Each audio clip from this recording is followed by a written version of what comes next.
A parabola with vertex 2, -3 has two x-intercepts. Which of the following points must lie on the parabola? We know that the graph of a quadratic function is a parabola. Since we have the vertex of the parabola over here, we can write the quadratic function in vertex form, that is f of x equals to a times x negative h the whole square positive k. Here h comma k represents a vertex of the parabola. Since we have the vertex 2 -3, this h comma k must be equal to 2 -3. That is, we can plug in this 2 for h over here and this -3 for k over here. And this f of x represents the y coordinate in the xy plane. So we can replace this f of x by y. Then we have y equals to a times x negative. For h, we can plug in 2. Then we get x negative to the whole square. For this k, we can plug in -3. We can write -3 over here. Okay, here I got the equation y equals to a times x negative to the whole square -3, which represents a parabola. Now we can use Desmos to solve this problem. Okay, let's go to Desmos. Just click on the positive sign over here and go to the table. We know that vertex is a point that lies on the parabola. So we can take the vertex 2, -3 over here, 2, -3.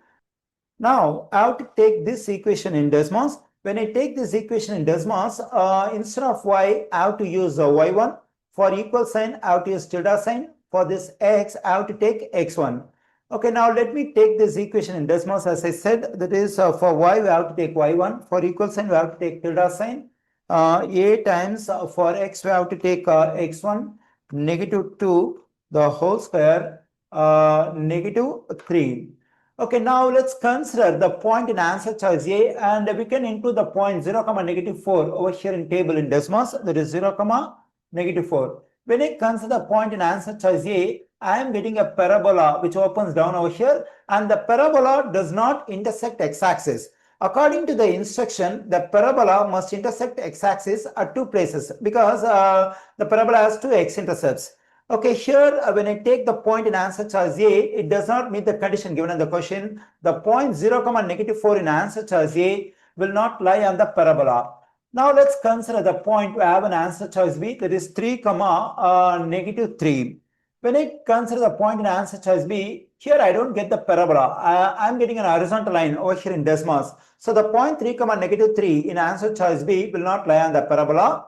Now let's consider the point we have in answer choice C, that is 7, -5. Again, we get a parabola which opens down, and also the parabola does not intersect x-axis. As I said for answer choice A, the parabola must intersect x-axis at two places because the parabola has two x-intercepts. So the point 7, -5 in answer choice C does not lie on the parabola. Let's consider the point we have in answer choice D, that is -1, 15. Here we get a parabola which opens up, and also the parabola intersects x-axis at two places. That is, the parabola has two x-intercepts. When I consider the point in answer choice D, so this point -1, 15 must lie on the parabola. The correct answer choice for this question is D.